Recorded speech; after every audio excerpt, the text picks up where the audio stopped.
What's good was happening? SunnyV2. Yes. Who has the best reputation in YouTube history, bruh? What's this about? These creators have the 10 most flawless reputations in YouTube history, and Flawless. coming in at number 10 is professional eater Matt Stoney. With 16 million subscribers, 3.5 billion views, and over 13 years on the platform, Matt Stoney has had plenty of chances to land himself in controversy, although despite scouring every corner of the internet, it seems this man has never even been. Wait, what website is this? And why is there a Matt Stoney controversy section for it?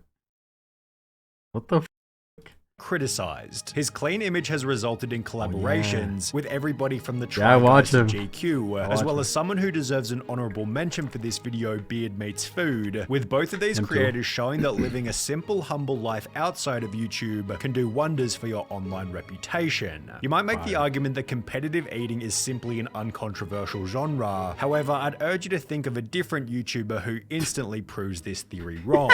Nick Ocado makes Matt Stoney look flawless by every comparison, yet neither of these guys look as perfect as the Report of the Week, who reinforces that food and good reputations almost always go hand in hand. The Report of the Week's reputation is difficult to describe, but very easy to feel. He's simply a YouTube legend. With over 12 years of suited food reviews, it's no surprise that the two top comments on his first video read, "This guy's character is very consistent, time proved it, and I love how unique he is." His clothing and video style are both extremely distinctive, bound by a humble, wholesome personality and a respectable life philosophy. What I always try to advocate onto others is to treat others with kindness, respect, and dignity. That's what I try to do every single day, and I know I'm not perfect. When he made a classic I react to your mean comments I never watched his content, biggest difficulty was actually finding any mean comments. I was trying to find some comments that really stuck out to me to include in this video, and I was surprised. It was a lot more of a massive undertaking, should I say, than I expected. After which he'd reinforce his good nature. Hate isn't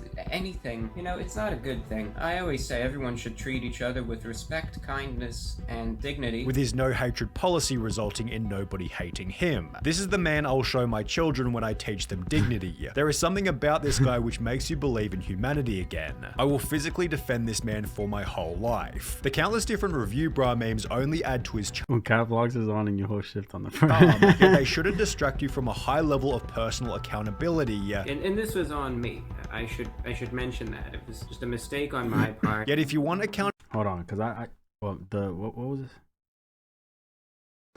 And this was the Report of the Week. Let me look that up, because I don't.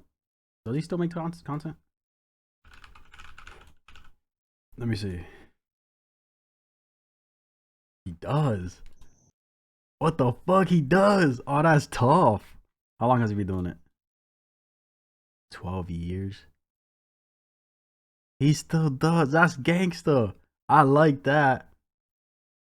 Bro, his thumbnails are so simple too. Look at this shit. That's actually tough, bro. That's tough. Shout out to him.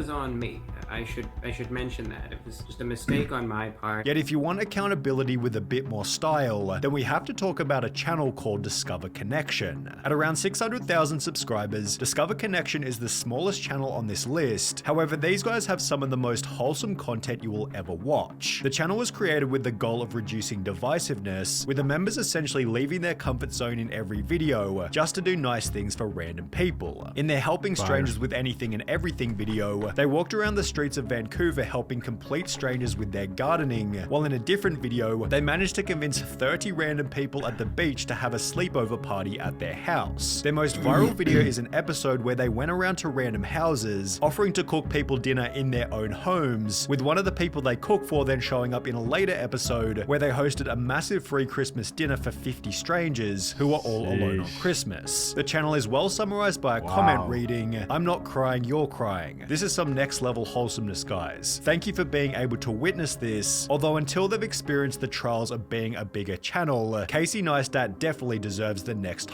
Let's go. Bro, come on, bro. Everybody knows this man.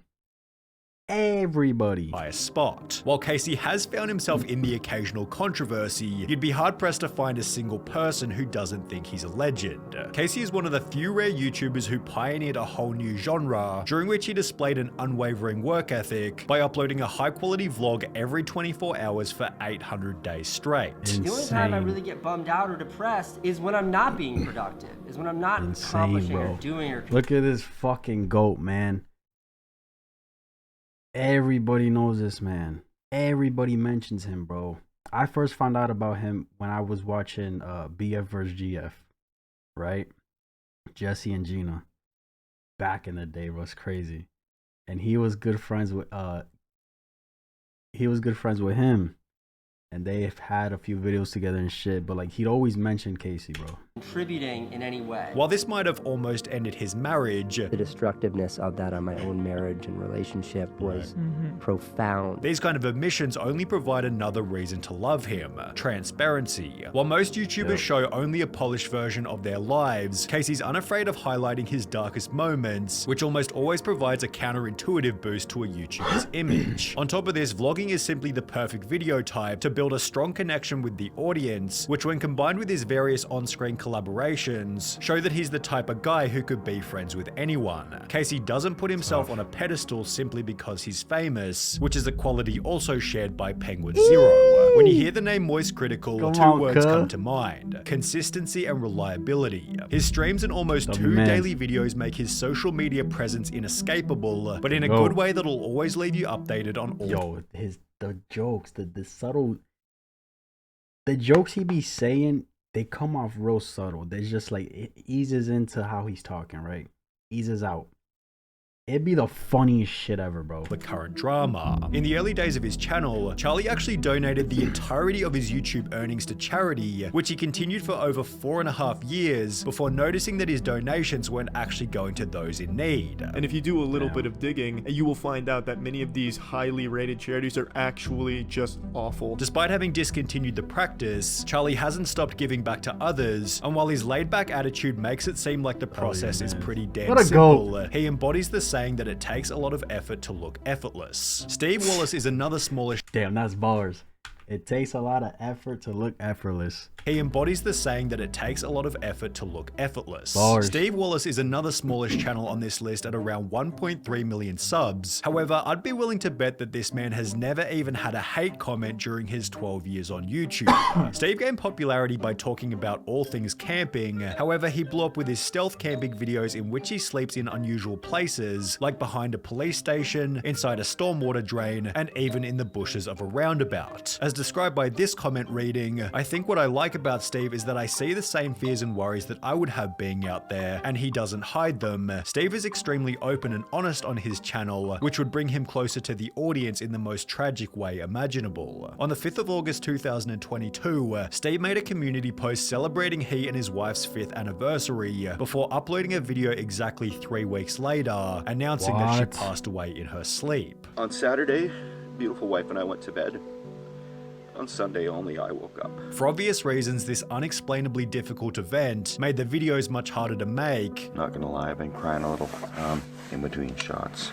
Being honest, things have been tough. With the impact also showing up in a YouTube post reading, "Hey, sorry to keep letting you down with missing regular uploads. I may be at the stages of grief when I've got to depression. Some days are okay, some are sleeping all day and hiding from the world. I don't want to burden you with my problems, but I want to let you know what's going on," which was then followed by yet another tragic announcement. "Hey everyone, sorry I've been absent. It has been a tough month and sadly my mum passed away a couple days ago. I will be back of course, but if you want to restore your faith in humanity, you'll have to look at the comment section. I don't think I've ever commented on a YouTube video on a 10+ year account. You're the man, Steve. Your videos are such a good, wholesome getaway from life stresses and my own demons. Your candid nature and down-to-earth personality is what everyone needs. I was gutted when I heard about your loss. Being so open about what you're feeling and perseverance to better times is something I strive for. You're an amazing guy, Steve. Keep it up and hunker down." When life attacks you, you gotta take life on. No better time for a stealth camp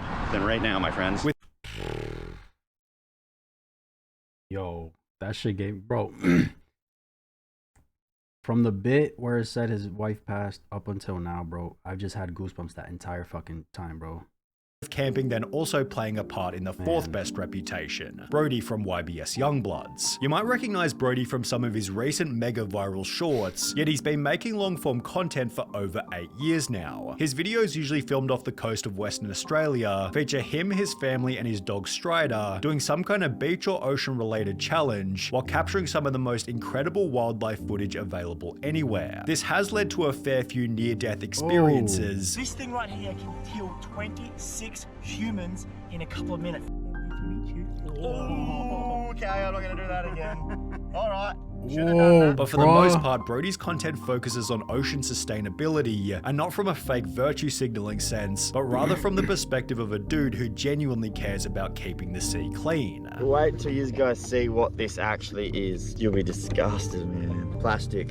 It's like a balloon. It actually just pisses me off so much. The YouTube videos clickbaiting YBS Youngbloods Exposed have a dislike ratio of over 95% because there's literally nothing to expose, while the comments on these videos state, Brody is as genuine as a human being can get, doesn't ask for much but to take care of his friends and family, and teaches us all not to be greedy and family is everything. But if we're on the topic of good-hearted Australians, then it's hard to go past Laserbeam. Having gained 100,000 subscribers after only 6 months on YouTube, it was obvious that Lannon was loved from the very beginning. On top of a positive, fun personality, Laserbeam has always valued high-quality content over financial gain, shown for the first time back in 2017 when he refused to go family-friendly even though his entire channel was being demonetized. I enjoy swearing. It's who I am. I'm not gonna change for money. I do what makes me happy. That's the way I'm gonna do YouTube. That's why I got into it. Laserbeam was so committed to keeping the content real. Fucking stand on that shit too, bro. Stand on that shit. Then he moved back in with his parents just so he could keep swearing. I was like making enough to cover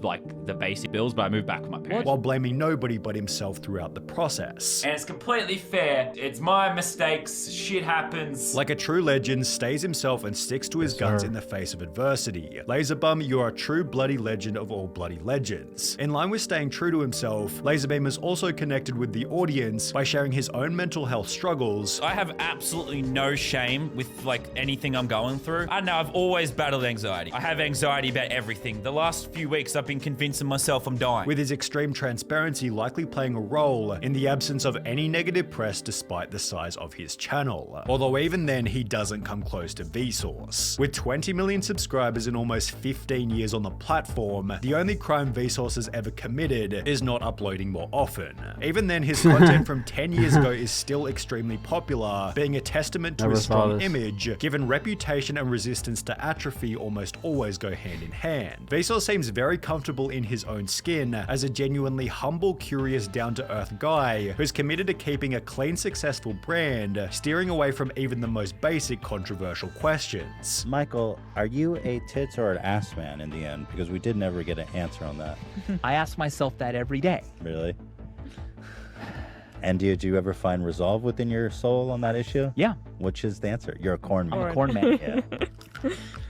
How can you not love that? At the same time, Vsauce doesn't shy away from important risk, whether that be trying shorts or putting faith in his curiosity box, which just by the by was purchased by Mel Science in August 2022 for $12 million. However, given its size and footprint, there's one more channel that's maintained its reputation better than any other on the platform, Dude Perfect. With 5 different hosts, tons of moving parts, and close to 60 million subscribers, Dude Perfect should be a magnet for criticism. However, it seems their most controversial moment was in 2022, when all they did was film a video in Qatar during the World Cup. Articles on the incident failed to discredit them, as they'd accidentally highlight Dude Perfect's morality in rejecting sponsorship opportunities from alcohol companies. On top of this, the group is known for being extremely charitable, with Make-A-Wish video editions, a pledge to sponsor one child for every 100,000 views they get, and their own Dude Perfect Hope Foundation, which strives to bring hope to people all over the world, struggling with illness or lacking life's basics, like food and clean water. There were accusations in the early days that their videos weren't authentic, with a Telegraph article from— I've always heard that shit, bro. Always heard that shit. I never believed it though. From 2009, creating such a heated debate about the channel's legitimacy that Good Morning America hired an expert to investigate. Are they real? Are they fake?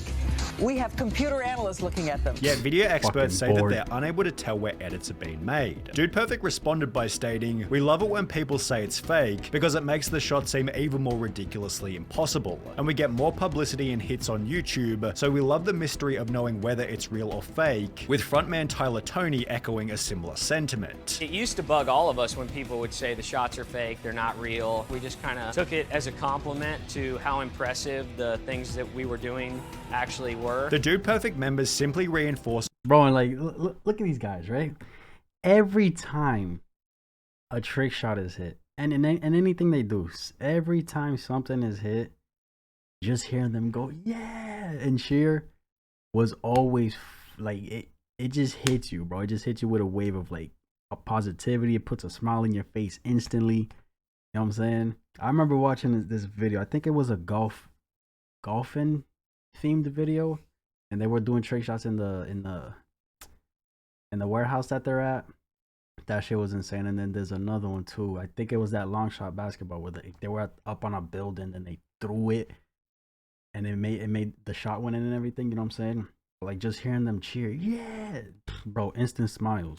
a point we brought up earlier. An uncontroversial life outside of YouTube creates an uncontroversial life inside of. Exactly, bro. Dude Perfect. I haven't seen him in a while, I ain't gonna lie. Out of everybody here, I watch Moist Critical. I watch him to this day. Casey Neistat, I'll occasionally go to his channel, and then you got Laserbeam. I watch him on when he's doing videos with Sidemen. You know what I'm saying? Everybody else was new that I heard of, you feel me? But nah, bro, Dude Perfect. Look at them, bro. What? Every shot. Yeah, like what, bro? That shit brings smiles to you, bro. Vsauce literally has the most respectful audience all over YouTube over 10 years, and I've never seen any hate comments. Honorary mention for dad. How do I? Just a wholesome dad. Oh yeah. Yes, bro. Him too. Oh my god. That's a fact. Let me see. Honorable mention, Markiplier. Okay. Higa. Stampy Longhead. Okay, buddy. Look at this. Look at this bozo. Look at this bozo. Motherfuckers be trolling, man. I don't know what y'all thought, though. That's my reaction. If y'all enjoyed this video, like, subscribe if you haven't. I'm out.